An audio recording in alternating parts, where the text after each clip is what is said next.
Bon, j'arrête mes conneries là, team. Comment ça va? On est de retour sur YouTube pour le deuxième tour du TC Gennevilliers. Si vous voulez voir le premier tour, c'est ici que ça se passe.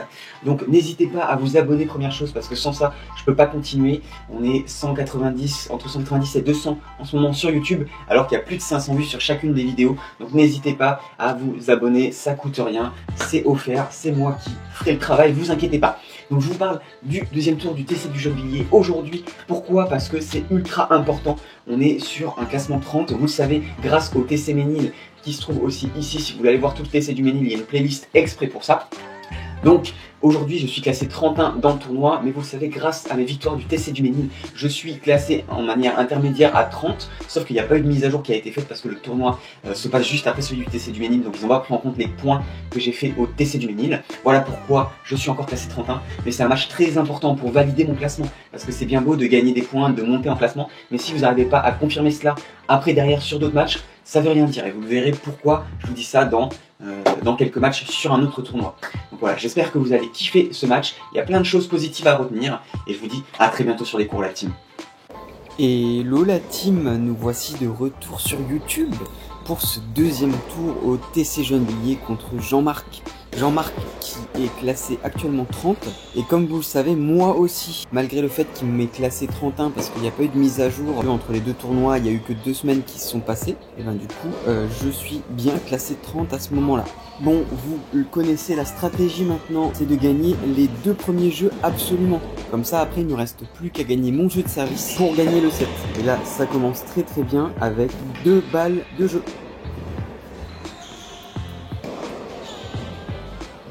Et très beau service, très belle première en plein centre au corps, permet de mener 1-0. Donc il ne reste plus qu'un break à faire pour que la stratégie soit en place. On va tout donner pour gagner ce second jeu et faire le premier break. Comme vous pouvez le voir, je ne veux pas faire l'erreur que j'ai fait au premier tour, c'est-à-dire ne pas avancer dans la balle, ne pas accélérer la balle quand je peux. Et là, je vais être assez long dans mes balles, dans mes frappes. Je vais mettre beaucoup d'effets, beaucoup de lift, qui va mettre Jean-Paul en très grande difficulté. On peut voir que je le prends de court à de très nombreuses reprises déjà. Et pour toutes les personnes qui regardent les autres matchs, vous le savez, targeter le revers, ça fait partie aussi de mes plans de match. Donc vraiment jouer à fond sur son revers. Vous allez voir que je vais aussi mettre ça en place. Et pour tous les gauchers et droitiers, vous le savez, la diago coup droit revers, ça fait partie de nos forces en tant que gaucher. C'est vraiment quelque chose qu'on emploie très souvent. Donc faites attention les droitiers quand vous arrivez contre un gaucher. Vous risquez de jouer beaucoup de revers. Et encore une fois sur ce dernier point, vous pouvez le voir, c'est très difficile de tenir une diagonale coup droit revers, parce que dans 80% des cas, le revers est le point faible de la personne, de l'adversaire. Et n'hésitez pas à varier la team. Dès que vous jouez souvent sur un coup, donc souvent sur le revers, n'hésitez pas de temps en temps à revenir sur le coup droit. Vous allez voir que votre adversaire va être surpris et il n'aura pas le temps d'anticiper ça, et ça va vous donner un énorme avantage. Donc voilà, c'est bien de targeter le revers, mais c'est bien aussi parfois de revenir sur le coup droit en cas d'anticipation sur le revers. Et ça fonctionne aussi pour le service. Je vous parle de ça parce que là, à l'instant, vous voyez, il fait une faute directe parce que je serre un peu court. Il n'a pas anticipé le temps qu'il avance, du coup, il fait une faute directe. Des choses qui arrivent. Vous pouvez envoyer des sacoches à 160, 80 km/h, mais à force, la personne va s'habituer. Donc n'hésitez pas à varier les zones, la puissance aussi du coup droit. Une première un peu plus basse, un peu plus d'effet, un peu plus molle, parfois va vous aider à gagner un point directement. Vous allez avoir une personne en face qui va être surprise, encore une fois, et qui va faire une faute directe. Alors on est sur un service qui est censé, dans les grandes lignes, être plus simple que l'autre. Et je vous parle de ça par expérience, parce que hier je regardais un match avec un ancien 15-2 contre un 15-3, et l'ancien 15-2 il variait énormément ses services.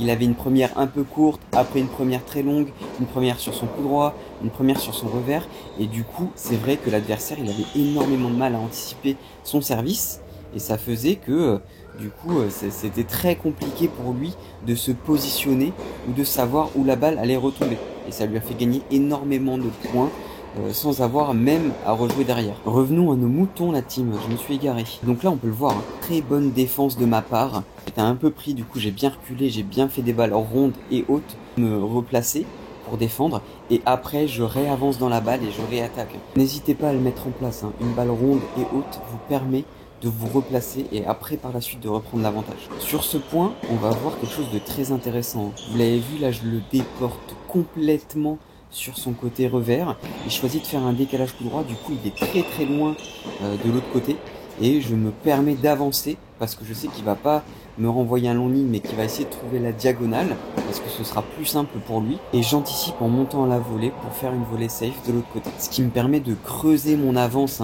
et d'être à 4-0 parce que je vous le rappelle, j'étais à 3-0 et il y avait 40-0 pour lui et j'ai réussi à faire une remontada des familles. C'est pour vous montrer aussi que dans le tennis, ça n'est jamais terminé. Vous avez beau être mené 40-0, vous pouvez toujours gagner le jeu. Vous avez beau être mené 5-0, 40-0, il est toujours possible de remonter. Le tennis, c'est ça aussi. C'est jamais terminé. Ne lâchez rien, la team.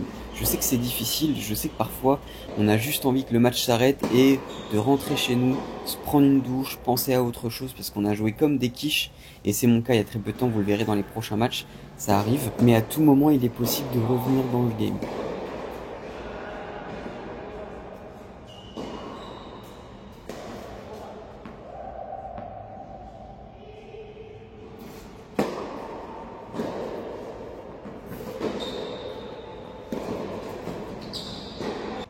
Vous allez voir que ce point-là, c'est devenu un peu comme une signature pour moi. Ce service extérieur puis court croisé, je le fais énormément dans ce tournoi. Pas que à ce match, vous allez voir dans les prochains matchs aussi. Ça arrive beaucoup et ça a beaucoup fonctionné. Sur dur, la balle, elle prend bien l'effet, elle tombe bien et ça me permet de gagner des points pas assez facilement, mais sur des choses que je sais faire en tout cas.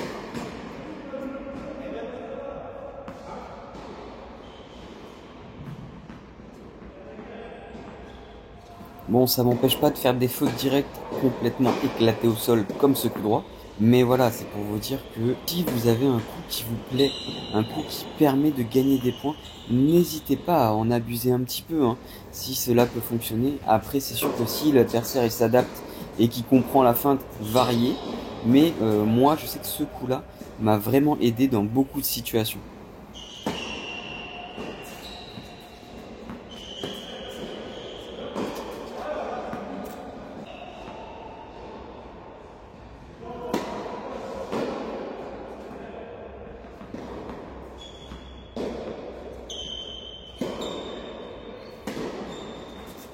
Alors ce coup là aussi est très bien fait, Vous voyez, je suis un peu en retard sur la balle, je sais pas trop quoi faire, donc je décide de la prendre de volée au lieu d'attendre qu'elle tombe, reculer, faire une demi-volée, chercher la difficulté, c'est trop compliqué.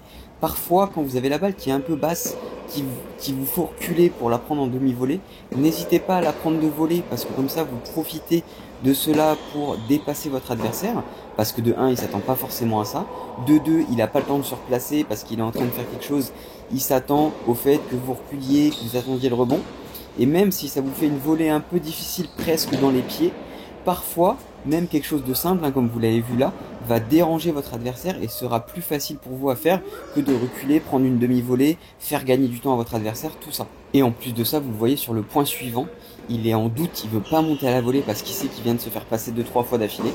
Du coup, je lâche un amorti à un moment qui est plutôt intéressant mais pas incroyable. Mais du coup, comme il est loin et qu'il veut pas monter à la volée, il était plus sur une stratégie de reculer, de rester en arrière, et du coup ça me permet de gagner le point comme ça. Et derrière je lâche un gros coup droit parce que je suis en confiance, et ça me permet de gagner le premier set 6-0 la team. On recommence dans la même stratégie, Objectif de marquer les 2 premiers jeux, donc mon premier jeu de service et le premier break, pour pouvoir après avoir à gagner uniquement mes jeux de service pour gagner le second set. Donc je sais que parfois il y a des personnes qui vont se relâcher un petit peu, qui vont se déconcentrer, et c'est là qu'il faut rester dans le match à 300%, parce que en fait quand vous avez un peu d'avance, que ce soit au niveau du score ou au niveau du niveau de votre adversaire, vous pouvez vite partir dans un espèce de faux rythme de relaxation, de détente, où vous allez perdre quelques points faciles, vous allez faire un peu des fautes directes, et le jeu peut vite tourner en votre défaveur.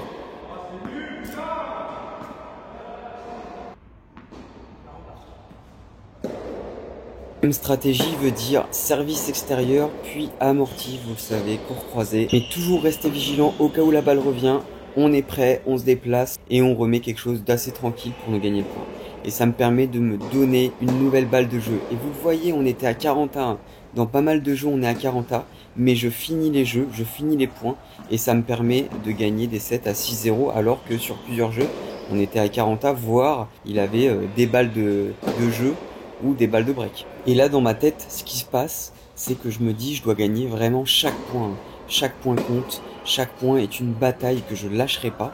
J'y vais, hein, vous voyez, hein, chaque course, j'y vais, je tente des choses et ça passe. Bon, après, là, il m'a fait un cadeau en remettant sur moi. Si j'étais pas resté vigilant, j'aurais pu faire une faute derrière. Toujours rester vigilant tant que le point n'est pas fini. Que votre adversaire il soit à 10 mètres du court, qu'il soit à 5 mètres à l'intérieur, qu'il soit en train de marcher, courir, peu importe. Restez vigilant. Parce que ça peut vous jouer des tours. Regardez Djoko dernièrement, son adversaire a fait comme s'il avait arrêté de jouer et il a perdu le point derrière. Bon, je me compare pas à Djoko, mais c'est pour vous dire que il faut rester vigilant vraiment tant que la balle a pas rebondi 2 fois, tant que le point n'est pas terminé, tant que le jeu n'est pas terminé, tant que le set n'est pas terminé, tant que le match n'est pas terminé. Sur ce point, on peut voir aussi que je visualise bien le terrain, je regarde bien mon adversaire, je le fixe avant de jouer. Donc là, vous allez voir, je vise un peu haut, un peu long. Il est très très loin de sa ligne. Du coup, je continue à le mettre encore plus loin. Je vois qu'il avance pas. Je le fixe sur son revers. Il revient au centre et je finis avec une amortie. Et il l'avait pas du tout anticipé. Moi, je vois qu'il est à 2 mètres de sa ligne. Et du coup, je décide de faire cette amortie. Sur ce point, Jean-Marc exécute très bien. Hein. Service extérieur, puis choc court croisé. Après, il monte à la volée doucement en 2 temps. Et après, il me fixe côté revers pour après revenir sur mon coup droit. C'était très très bien joué hein, de la part de Jean-Marc, il n'y avait rien à dire là-dessus. Je pouvais pas faire grand chose de plus. J'ai bien défendu, mais la stratégie était vraiment bien exécutée. Alors là, Jean-Marc monte plein centre. Du coup, je décide de jouer plein centre très fort. Quand vous n'arrivez pas à trouver l'angle, le court croisé, qu'il est bien placé ou que vous voulez pas chercher l'aube, jouez au corps. Parce que quand vous avez une balle qui arrive vite au corps, parfois le réflexe ne suffit pas à remettre la balle. Et là, en l'occurrence, vous le voyez, hein, elle arrivait vite et du coup, il fait un bois. Et donc la balle passe. Donc c'est aussi une solution. Hein. Très intéressant cette fixation aussi, vous allez le voir. Hein. Là, il monte sur mon coup droit, je fixe et le croisé. Donc en fait, ça aussi, vous avez plusieurs solutions quand vous avez une personne qui monte entre le lob et le passing long ligne, le passing croisé, le passing au corps. En frappant fort, comme je vous ai parlé tout à l'heure, ça donne beaucoup de solutions aussi. Donc vous avez beaucoup de choix. N'hésitez pas à varier celle-ci pour voir ce qui fonctionnera le mieux sur votre adversaire. Alors là, il sert sur mon revers, je décale en coup droit, superbe zone trouvée, je monte et petit court croisé. Franchement, sur ce match, je vais pas vous mentir, j'ai joué l'acier. Je pense que même lui, il se pose la question, qu'est-ce qu'il avait comme solution, et vous allez voir qu'après, il me propose un pari qui est improbable, inédit dans ma jeune carrière de tennis amateur, et c'est fou. Et pour les gens qui se posent la question, la balle est bien faute, hein. J'ai vérifié après, par la suite, elle est bien faute. Elle n'est pas loin, mais elle est faute. Et 2-0, la team, le break a été fait. Maintenant, il ne reste plus qu'à gagner mes jeux de service pour gagner ce match. Avec encore des zones trouvées qui sont très longues, très liftées. Mais là, mon coup droit, il part très très bien. Je me sens très à l'aise. Je me sens vraiment très à l'aise. Hein. Un peu comme un match d'entraînement. Comme si j'avais pas de pression. Je me sentais pas stressé. Je me sentais détendu. En plus, Jean-Marc, il est ultra sympa. Donc, non, en vrai, tout se passait bien pour l'instant dans ce match. Même mes premières passées, donc c'est pour vous dire à quel point tout allait bien.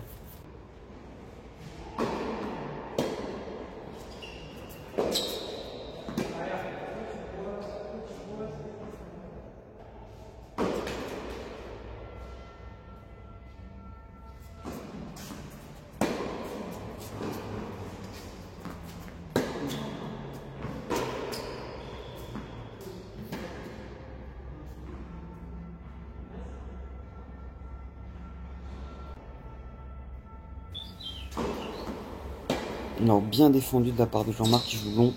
Moi je joue très court là. C'est très dangereux ce que je fais. Encore une fois trop court. Heureusement je m'en sors vraiment à un poil. Mais ouais c'était pas très bien joué de ma part. Je joue tout au centre, un peu mou, tout ça. Il faut vite que je me reprenne et que je continue de la même manière qu'au premier set.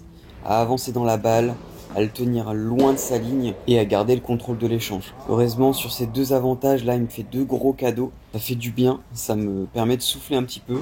Je reviens à 40A mais il faut pas que je perde le nord et il faut tout de suite que je revienne dans une optique d'avancer vers l'avant et de le tenir loin du filet. Alors là, très bien joué de ma part, hein.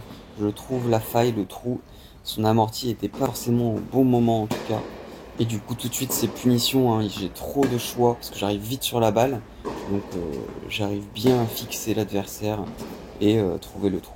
Alors là il fait du décalage coup droit et il vient sur mon coup droit. Je sais pas s'il avait pas vu que j'étais gaucher, mais il retourne sur ma diagonale et du coup c'est punition tout de suite, hein.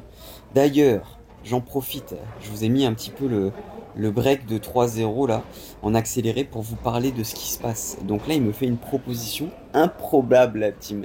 Il me dit bon, je vois que t'es complètement supérieur à moi, j'arrive rien à faire, j'ai beaucoup de mal à gagner mes jeux, tout ça. Je te propose un deal. Il me dit je te challenge de me mettre 6-0, 6-0. Moi, je considérerais que j'ai gagné le match si j'arrive à mettre un jeu. Par contre, si tu gagnes 6-0, 6-0, je considère que j'ai complètement perdu le match. Et du coup, ça me fait bien rire, mais je prends ça vraiment à la rigolade. Faut faire attention aussi à ça, hein. Les gars, si vous rigolez, vous pouvez vite partir dans un mauvais délire, vous déconcentrer et vite perdre le match, hein, d'ailleurs. Donc là, on rigole bien et tout, mais il faut que je me concentre derrière. Mais j'accepte son challenge. Je me dis, bon, ok, pourquoi pas, ça peut être marrant et tout ça. Et je me dis, bon, bah, va falloir que je me donne à fond pour gagner 6-0, 6-0 du coup. Je sens que je suis supérieur, que je joue mieux, que je joue très bien ce jour-là. Ça peut être vite compliqué, vous pouvez vite perdre un jeu, perdre 2 jeux, perdre 3 jeux et revenir à 3 partout.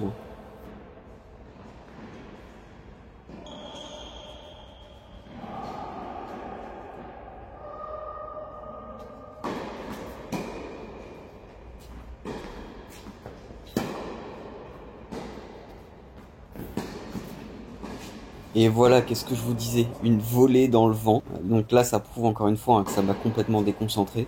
Cette histoire de challenge et de je sais pas quoi là. Donc faut vraiment rester dans le match, vraiment tout se donner à fond et ne pas donner des points. Donc là, heureusement, je reviens avec une dinguerie derrière, mais à tout moment, le match peut tourner.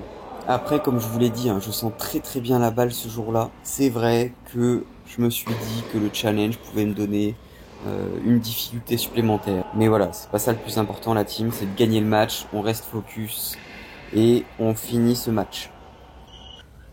Et vous le voyez, hein, je suis focus, je prends bien mes appuis, je sautille, j'essaie de vraiment rester dans mon match, hein, rester dans chaque point, parce que avant tout, je veux vraiment aller au bout des choses et finir mes points, c'est vraiment quelque chose d'important, finir mes jeux encore plus.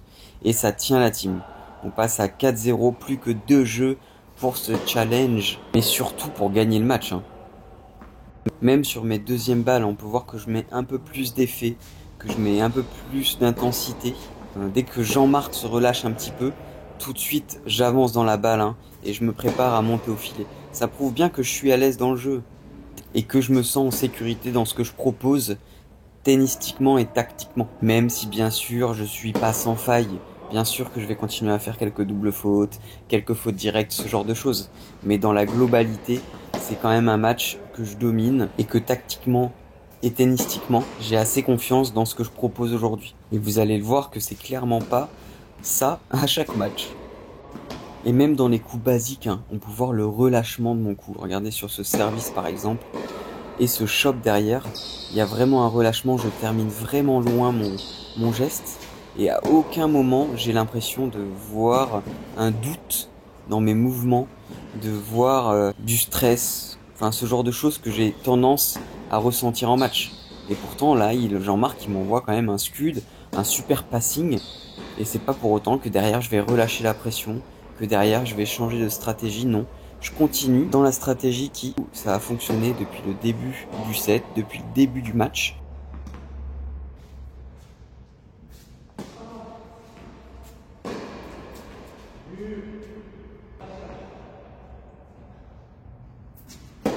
Et encore cette première suivie de l'amorti, hein, qui fait mal parce qu'il était tout de suite parti de l'autre côté. Ça, c'est encore une fois la preuve que de varier, ça va vous permettre d'avoir des points qui sont pas forcément si faciles que ça à faire d'habitude, mais parce qu'il y a la variation, la personne s'attend à autre chose et la surprise fera que votre point sera gagné plus facilement que si il avait anticipé cette réaction-là. Tout de suite, la montée en 2 temps, le smash qui me permet d'avoir cette balle. Et là, au lieu d'essayer de chercher long, je joue un peu court, il est surpris, et ça me permet de gagner un point safe, sans avoir pris trop de risques. Là, j'anticipe bien, mais je me précipite un petit peu sur la balle, et du coup, ça fait filet.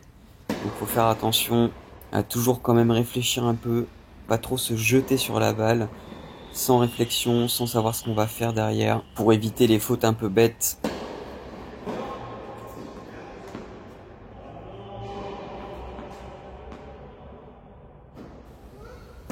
Alors, petite balle, très mal faite cette amortie, c'est très risqué, mais heureusement, Jean-Marc me l'offre gracieusement, ce qui me donne 2 balles de match, la team, pour gagner 6-0, 6-0, on espère.